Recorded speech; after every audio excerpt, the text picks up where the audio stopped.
के पेन्हबो में काला साड़ी, चलबो में सीना तानी। पेन्हबो में काला साड़ी, चलबो में सीना तानी।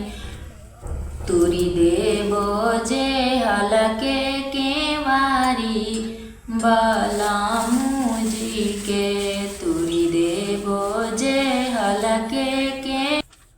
हेलो दोस्तों, सीमा कुमारी लोकगीत चैनल में आप लोगों का स्वागत है। तो आज के इस वीडियो में हम एक छोटा सा झूमर गीत लेकर आए हैं। तो कैसा लगेगा कमेंट सेक्शन में ज़रूर बताइएगा और इस वीडियो को फुल वॉच कीजिएगा, तभी अच्छा लगेगा।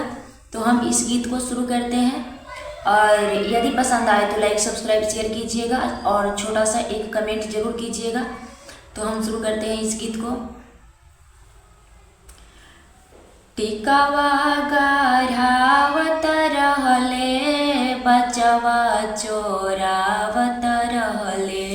टिका गढ़ावत रहले, बचवा चोरावत देखी लिहले बगल वाला दुकानदारवा, बलरामू जी के।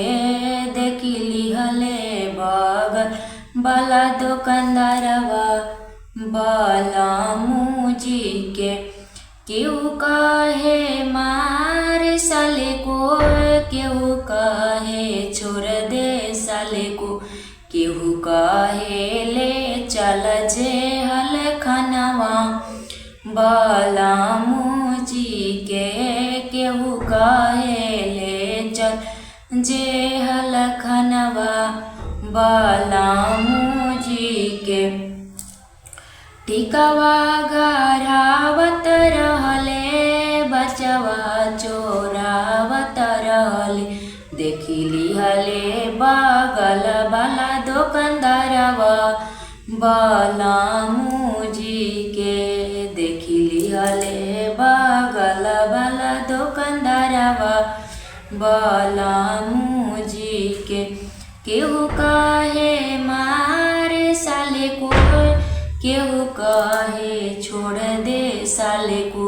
केहू कहे ले चल जे हल खनवा, बलरामू जी के। केहू कहे ले चल जे हल खनवा, बलरामू जी के।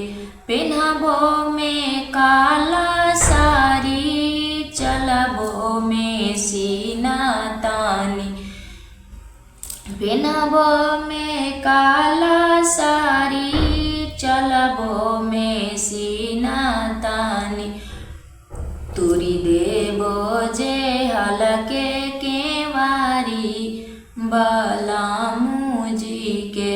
तुरी देबो जे हलके के मारी, बलरामू जी के। ले अइबो आंगुली धराई, बलरामू जी के। तो यही एक छोटा सा प्यारा सा झूमर गीत था जो आप लोगों को पसंद आया ही होगा। यदि पसंद आए तो लाइक सब्सक्राइब शेयर कीजिएगा और कमेंट सेक्शन में एक प्यारा सा छोटा सा कमेंट जरूर कीजिएगा। फिर मिलते हैं हम अगले वीडियो में, तब तक के लिए बाय।